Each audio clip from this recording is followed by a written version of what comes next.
Underworld ফের সক্রিয় হয়ে উঠেছে রাজধানীর আন্ডারওয়ার্ল্ড। নানা কায়দায় নিজেদের শক্তির জানান দিচ্ছেন শীর্ষ সন্ত্রাসীরা। বিভিন্ন ব্যবসা ও মার্কেট সমিতি দখলে চলছে প্রকাশ্য গোপন তৎপরতা, চলছে পাল্টাপাল্টি অস্ত্র প্রদর্শনী। এরই মধ্যে দুই ব্যবসায়ীর ওপর সশস্ত্র হামলার ঘটনা নতুন আলোচনার জন্ম দিয়েছে। অনেকেরই প্রশ্ন, আবারও শীর্ষ সন্ত্রাসী কালচারে ঢুকে পড়েছে কি ঢাকা শহর? 10 জানুয়ারি 2025 রাত 11:15 ঢাকার এলিফ্যান্ট রোডের মাল্টিপ্ল্যান সেন্টারের পশ্চিম দিকের রাস্তা দিয়ে যাচ্ছিলেন ইপিএস কম্পিউটার সিটির যুগ্ম সদস্য সচিব এহতেশামুল হক। এমন সময় তার উপর ঝাঁপিয়ে পড়ে 15-16 জন দুর্বৃত্তের দল। 1 থেকে 1.5 মিনিট ধরে তাকে এলোপাতাড়ি কুপিয়ে মারাত্মকভাবে আহত করে। প্রায় একই সময়ে মার্কেটের নিচতলা থেকে গাড়িতে করে বের হচ্ছিলেন এলিফ্যান্ট রোড কম্পিউটার সমিতির সভাপতি ব্যবসায়ী মোহাম্মদ ওয়াহিদুল হাসান দীপু। তিনিও দুর্বৃত্তদের হামলার শিকার হন।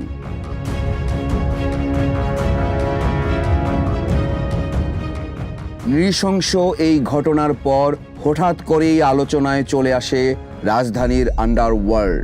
হামলার নেপথ্যে কারণ খুঁজতে গিয়ে এসে যায় ঢাকার অপরাধ জগতের দুই শীর্ষ সন্ত্রাসীর নাম। একসময় তাদের হাতেই ছিল অপরাধ জগতের নিয়ন্ত্রণ। তারা হলেন হাজারীবাগের সানজিদুল ইসলাম ওরফে ইমন এবং মোহাম্মদপুরের ইমামুল হাসান হেলাল ওরফে পিচ্চি হেলাল।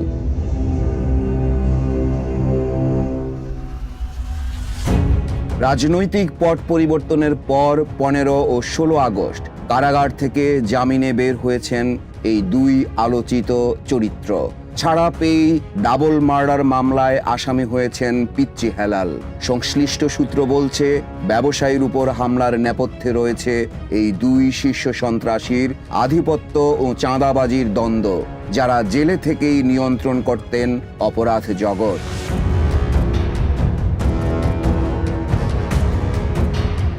সূত্র বলছে, ব্যবসায়ী সমিতির দখল নিয়ে দ্বন্দ্বের জেরেই দুই ব্যবসায়ীর উপর হামলা চালিয়েছে সন্ত্রাসীরা।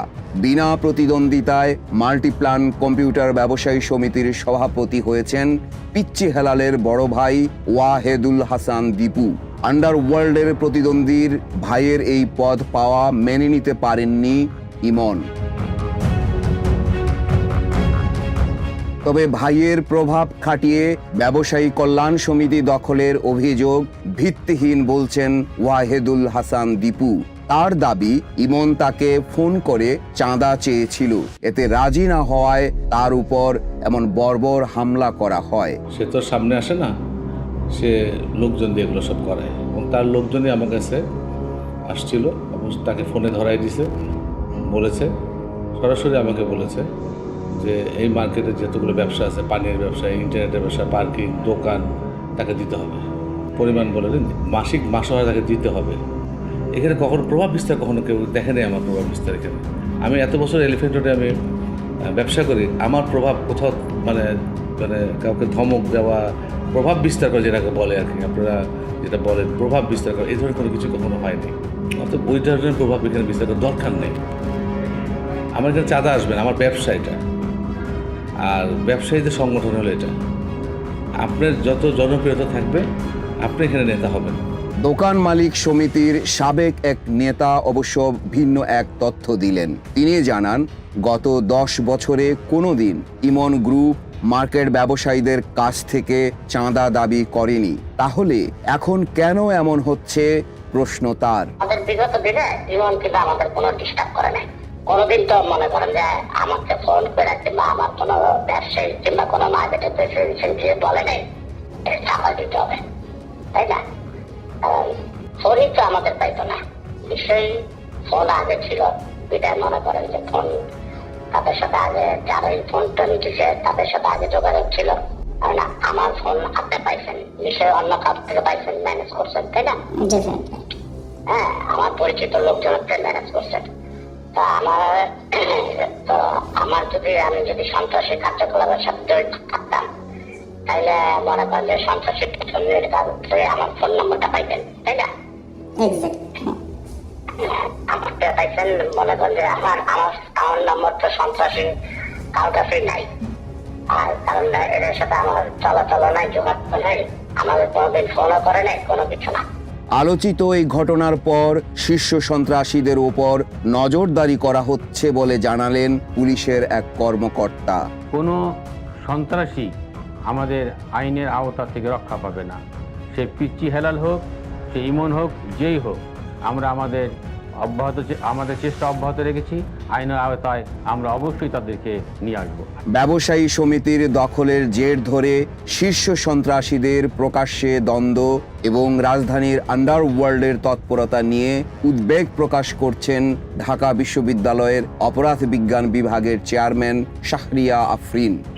2000 পর্যন্ত আমি বিভিন্ন পত্রপত্রিকায় দেখলাম যে অনেক সময় দেখা যাচ্ছে বিভিন্ন বিশৃঙ্খলা করে কারাগার থেকে তারা পালিয়েও আসছে এবং অনেকেই এখন জামিন দিয়েও বের হচ্ছে।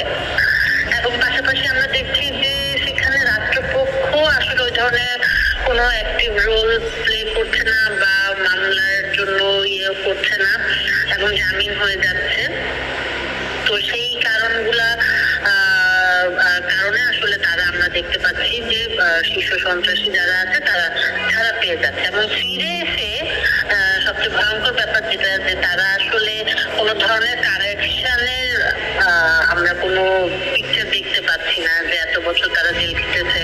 বরং আমরা জানি বিভিন্ন সময় আমরা বিভিন্ন পত্রপত্রিকায় রিপোর্ট হয়েছে, দেখেছি যে তারা কারাগারে বসেই অনেক সময় তাদের এই বিজনেস গুলো বা নেটওয়ার্ক গুলো তারা অ্যাক্টিভ রাখতো। এবং এখন যেহেতু তারা ফিজিক্যালি এখান থেকে আসলে বের হয়ে এসেছে, এখন আমরা দেখছি যে এই যে কি বলা যায়, দোকানপাট দখল, চাঁদাবাজিটা মেইন আমি বলবো। কারণ চাঁদাবাজির ঘটনাটা তো আমরা কালকেই বোধ হয় সব নিজের আওতায় না আনলে আমাদের জাস্টিস সিস্টেম সম্পর্কে একটা প্রশ্ন আসবে, আমাদের সেফটি, নিরাপত্তা এগুলো নিয়েও একটা প্রশ্ন আসবে এবং আইন শৃঙ্খলা যে অবনতি আমরা বলছি সেইটা থেকে আমরা আসলে উত্তরণ পাবো, মানে সহসা পাচ্ছি বলে মনে হচ্ছে না।